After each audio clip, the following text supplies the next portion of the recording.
c'est d'ailleurs grâce à Ticket for Change qu'on s'était rencontrés. Oui, tout à fait. Tu te rappelles? Oui, c'est vrai, Ouais. je t'avais interviewé d'ailleurs. Voilà. sur ta vie. L'interviewé se fait interviewer. Exactement. C'est ça, l'arroseur arrosé.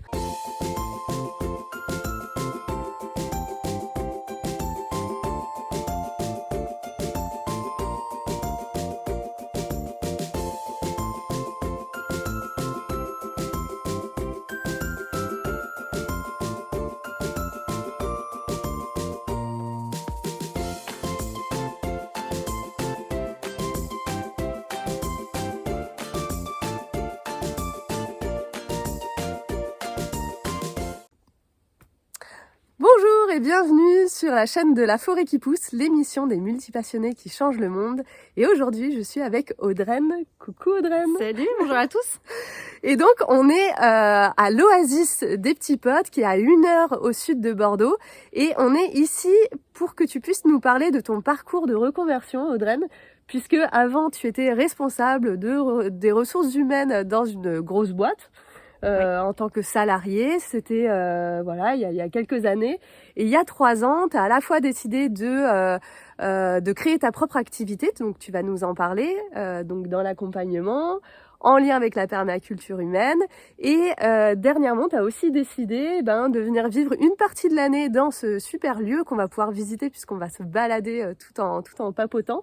Et donc, alors peut-être déjà pour commencer, avant de parler de toi, ta reconversion, et je vous montre en même temps la petite cabane juste derrière. Donc l'Oasis des Petits Pottes, si on devait présenter rapidement, il y a à la fois une partie habitat partagé pour des personnes qui habitent là en permanence à l'année. Mm-hmm. Alors je dis en permanence, mais toi c'est en alternance. Voilà, en alternance. En permanence alternée. Voilà. Toi tu vis la moitié de l'année à Bordeaux et la moitié de l'année, la moitié du mois.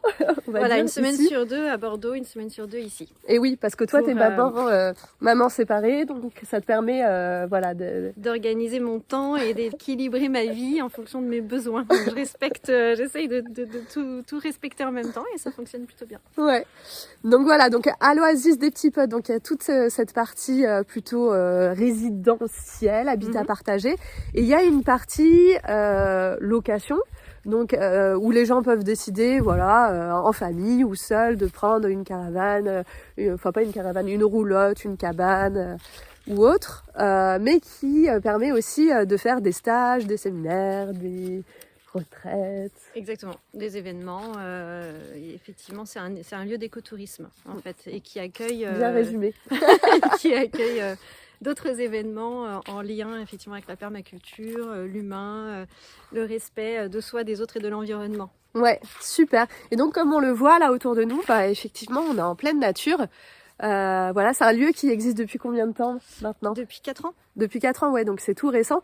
Et s'il y a 3-4 ans, on t'avait dit que tu vivrais comme ça, que tu serais entrepreneur, que tu aurais ta propre activité, que tu habiterais une partie de l'année à Bordeaux et une partie de l'année à la campagne, là, qu'est-ce que en collectif, je t'aurais dit quoi ? Alors il y a 3-4 ans, je cherchais déjà ce genre d'organisation de vie. Alors pas forcément en alternance, ça c'est nouveau, mais c'est vrai qu'il y a 5-6 ans, ça commençait à pointer là, dans l'esprit, quelque part en moi. Et puis effectivement, non, je pensais pas que ça aurait pu prendre cette forme-là. Ouais. Et j'en suis complètement satisfaite. Ouais, ça a l'air en tout cas.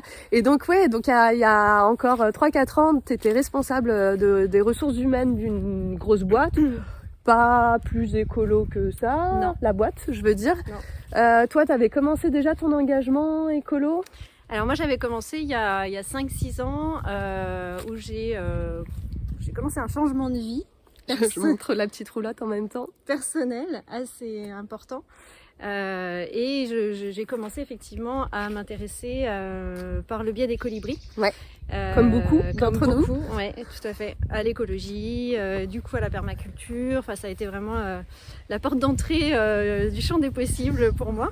Et ensuite, effectivement, à la rencontre d'autres associations à impact positif comme Ticket for Change, pour laquelle je me suis investie et depuis je le suis toujours et je suis maintenant salariée et coach pour eux, enfin formatrice et coach pour eux aussi. C'est d'ailleurs grâce à Ticket for Change qu'on s'était rencontrés. Oui, tout à fait. Tu te rappelles? Oui, c'est vrai, Ouais. je t'avais interviewé d'ailleurs. Voilà. Sur ta vie. L'interviewé se fait interviewer. Exactement. C'est ça, l'arroseur arrosé. Et ok, et donc c'est là que ça a commencé à basculer. Oui, c'est là où ça a commencé à prendre forme. En tout cas, plein de petits ingrédients commençaient à se mettre, se combiner pour pouvoir travailler sur un projet de vie qui me ressemble davantage. Ouais. Voilà, et donc ça prend forme voilà, 5-6 ans plus tard. Mais c'est tout un chemin, n'est-ce pas? Chemin, alors qu'on cherche justement le chemin pour avancer, c'est une belle métaphore. Voilà. Oui, et ça peut encore bouger. Et donc du coup, concrètement, qu'est-ce qui t'a aidé, qu'est-ce qui t'a permis ou qu'est-ce qui t'a incité j'allais pas dire à switcher, à changer de vie, parce que ce que j'entends aussi dans ce que tu partages, c'est qu'il y a eu pas mal de pas, d'évolution, de switch. Mais par exemple, le fait d'avoir décidé de créer ta propre activité. Alors, en fait, en tant que ressources humaines, bisounours, je dis ça souvent parce qu'on a une petite connotation négative dans ce métier-là. Ah bon? Donc, c'était plutôt mon souhait en tant que responsable RH, c'était de m'occuper vraiment du bien-être des salariés, le fait qu'ils trouvent leur place dans l'entreprise, qu'ils soient épanouis. Et je me suis vite rendu compte que dans le monde de l'entreprise, c'était compliqué de pouvoir réaliser ça voilà, au sein même d'une entreprise. Ah ouais. Donc j'ai voulu quitter le monde de l'entreprise pour vraiment me mettre à mon compte et être libre pour organiser, mettre en place les actions qui me paraissaient répondre à mes attentes, mes convictions, respecter mes valeurs, enfin être beaucoup plus alignée en fait avec ce que je proposais. Ouais, tu sentais qu'il y avait un trop grand décalage entre là où toi tu voulais mettre ton énergie puis finalement ce que tu faisais au quotidien, Voilà, c'est ça? exactement. Hop, j'ouvre le portail en même temps. Voilà, vous nous suivez en direct. Parce que moi j'aimerais bien vous montrer, je fais une petite parenthèse, j'aimerais bien vous montrer la grande pièce de comment on l'appelle? Alors, Pièce de vie? Pièce, non, laquelle? La pièce d'accueil d'événement. Oui, on peut. Alors elle est en hibernation, on va dire. Alors c'est quoi le meilleur endroit pour rentrer? On peut rentrer par là. Écoute, on va rentrer Allez. par là, sachant que... On est en hiver au moment où on tourne cette vidéo et donc du coup, forcément l'hiver, l'endroit se repose. C'est ça. Hein, oui. c'est ça. Ok, et donc du coup, donc tu avais envie de te sentir plus alignée. Moi je me rappelle quand on s'était rencontrés, je crois que tu étais encore salariée. Hein. Oui. Ouais, hein. Ouais, sûrement. C'est ça. Oui. Et est-ce que tu as eu peur de te lancer? Oui, forcément. Surtout que j'ai commencé par me séparer, donc Te séparer de ton compagnon? de me séparer de mon mari. Donc du coup, on se retrouve, je me retrouve seule à vouloir quitter mon entreprise aussi, avec un enfant à charge aussi. Donc forcément, ça crée des craintes, des peurs. Comment je vais m'en sortir dans la vie financièrement, organiser tout ça. Voilà, on n'est plus que soi, tout seul pour prendre cette responsabilité. Donc oui, forcément, ça fait peur. Ouais. Et en même temps, je sentais que c'était c'était ce chemin qu'il fallait que je prenne. Et ça me, voilà, avec toutes les rencontres que j'ai pu faire, garder confiance en la vie. Ouais. C'est vraiment ce que j'avais en tête. Et de toute façon, si c'était mon chemin, j'allais trouver des solutions alternatives. Mais il fallait pas que ça me freine justement à me lancer en fait et à y croire. Ouais, ok, ouais, donc tu t'es dit, allez, j'y vais quand même, enfin t'as senti que c'était le bon moment, il y avait un déclic, ok, super, super. Et donc du coup, la permaculture humaine, concrètement, comment tu t'es venue à ça? T'as fait un stage, c'est une rencontre, comment ça s'est passé? C'est tout ça. C'est tout ça mélangé. Ça a commencé par la permaculture tout court. Ouais. Où je me suis dit, mais c'est incroyable, pourquoi on nous apprend pas ça à l'école déjà, et comment on peut faire pour adapter la permaculture à l'humain, au monde de l'entreprise. Enfin, il y a forcément des choses qui existent, mais bon, moi j'ai essayé d'y réfléchir aussi. Et j'ai découvert qu'effectivement la permaculture humaine existait, puisque Bernard Alonso le proposait. Ouais. Et donc j'ai suivi son stage. Il faut ouvrir de l'autre côté. J'ai suivi son stage et là tout s'est connecté en fait depuis de tout ce que j'intégrais comme information, toutes les prises de conscience que j'ai eues pendant 3-4 ans. se mettait complètement, se structurait, se mettait en place dans mon esprit pendant ce stage. Donc ça m'a confortée dans le fait qu'il y avait quelque chose de très fort, d'essentiel que je pouvais utiliser en permaculture humaine pour accompagner les personnes à se reconnecter et à trouver leur place dans la société actuelle. Et agir. D'accord. Et du coup, mais avant de l'utiliser pour les autres, tu l'as utilisé pour toi, j'imagine? Ah bah oui. C'est souvent comme ça quand même, non? Ça c'est sûr. C'est souvent les choses qui nous ont le plus aidé, qu'on a le plus envie d'utiliser, de transmettre.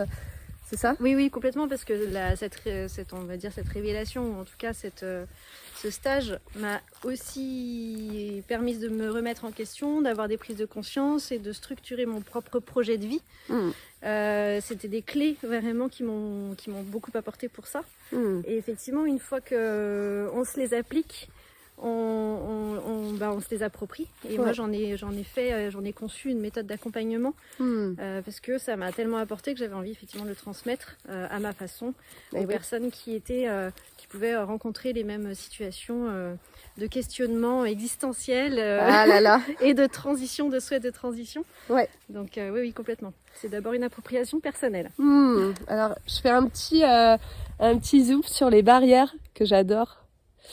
Et voilà, alors vous n'allez pas pouvoir le voir, je fais une petite parenthèse, mais en fait là il y a une piscine, et une piscine au sol. Oui. C'est ça, hein? Ah oui, c'est ça. C'est ça. D'accord. Et donc concrètement, les personnes que tu accompagnes, donc c'est des personnes qui sont en reconversion professionnelle ou qui se posent des questions sur quoi exactement, plutôt pro, perso? Alors c'est des personnes qui sont en quête de sens en règle générale dans leur vie, mais ça peut commencer par l'aspect professionnel. Mais on sait bien et on se rend compte que pendant l'accompagnement, que de toute façon tout est lié. Donc on travaille le projet de vie dans sa globalité. C'est aussi des jeunes qui sont en recherche d'orientation pour justement les métiers de demain. Quoi faire? Est-ce qu'il faut suivre ce qu'on nous conseille de faire, ou comment je peux faire pour trouver ma place, et puis qu'ils gagnent espoir aussi en fait dans l'avenir. Et puis ça peut être des entreprises également, pour accompagner des entreprises ou des collectifs pour accompagner justement créer la cohésion de l'équipe, gérer au mieux l'énergie de l'équipe, faire en sorte que la culture de l'équipe puisse exister, de l'entreprise, et perdurer, puisque la permaculture, c'est la culture permanente, comment cultiver ce qui peut être permanent, pérenne, viable. Donc il y a tout cet accompagnement qui peut se faire. Waouh, super. Donc là, j'imagine que ce que tu vis aujourd'hui dans ce collectif, où tu vis, donc rappelons-le, la moitié, une semaine sur deux, j'imagine que ça doit nourrir aussi ta propre approche professionnelle et ta manière d'accompagner. Bah oui, parce qu'en fait, du coup, j'expérimente une autre forme de vie, d'organisation de vie. Et comme mes accompagnements permettent aux personnes justement de se rendre compte qu'en fait, elles peuvent avoir la main sur leur organisation de vie pour respecter au mieux leurs besoins. Bah, clairement, c'est pareil, je m'approprie aussi cette méthodologie sur ma vie, parce que je considère qu'on ne peut pas subir notre vie, mais qu'on peut l'organiser de sorte à pouvoir la respecter au mieux nos besoins et trouver notre équilibre. Et du coup, je me l'applique et je me rends bien compte que c'est possible. Donc, bien sûr, c'est pas toujours évident, mais on va pas se mentir, ça c'est sûr. Mais c'est possible. Et puis on y trouve en tout cas, on essaie de l'adapter au mieux par rapport aux contraintes, aux obligations, du quotidien. Mais oui, c'est très riche du coup, ne serait-ce que l'organisation de vie, mais aussi la façon, la vie en collectif. Que je vis aussi au quotidien, comme j'accompagne aussi des collectifs, forcément c'est un enrichissement permanent. Oui, et puis t'en tires aussi une forme de légitimité, j'imagine. Oui, c'est sûr que le fait d'avoir vécu le parcours que j'ai eu et vivre dans un collectif, je me sens aussi plus légitime de parler de ce que j'ai déjà vécu. Bah oui. Même si on a plein de façons de vivre ce type de situation, mais au moins, voilà, ça a été mon expérience, et c'est déjà quelque chose qui est intéressant dans les échanges avec les clients aussi, ça peut aussi rassurer, quoi. Ouais, ok, super. Et écoute, on arrive petit à petit à la fin de cette interview. Interview, visite de l'oasis des petits potes, disons. En hiver. En hiver, oui, parce que on le voit après là, les arbres, effectivement. Et puis on voit bien, hein, avec les écharpes aussi. Mais voilà, j'ai une dernière question pour toi, Audreyne. Si tu pouvais aller dans le passé et parler à la Audreyne d'il y a 4 ans, qu'est-ce que tu aurais envie de lui dire? Enfin, si t'as envie de lui parler, hein. Respire. Respire, ça va bien se passer. Ouais. Arrête de te poser toutes ces questions. Les réponses vont arriver. Si tu sens que c'est le bon chemin, voilà, prends-le, fais-toi confiance et tu trouveras des solutions. Ça va se mettre en place. Si ça doit se mettre en place, ça va se mettre en place. Waouh, super. Écoute, un grand merci Audreyne pour cette visite et puis tout ce que tu as pu nous partager sur ton parcours de vie, c'est hyper inspirant et j'essaye de capter notre visage dans le soleil. Ah là là, c'est là qu'on voit mes talents de caméra woman. Et pour toutes les personnes qui nous regardent, j'espère que cette interview vous a inspiré, que le parcours d'Audreyne vous parle, que ce lieu aussi vous inspire. Et puis si vous avez envie d'en savoir plus sur Audreyne, donc le site internet où on peut te retrouver, c'est lequel? C'est happyeco.fr. Avec un H. A-P-I-E-C-O. Ah non, sans H. Sans H. Happy, c'est l'abeille. Ah oui, c'est vrai. Voilà.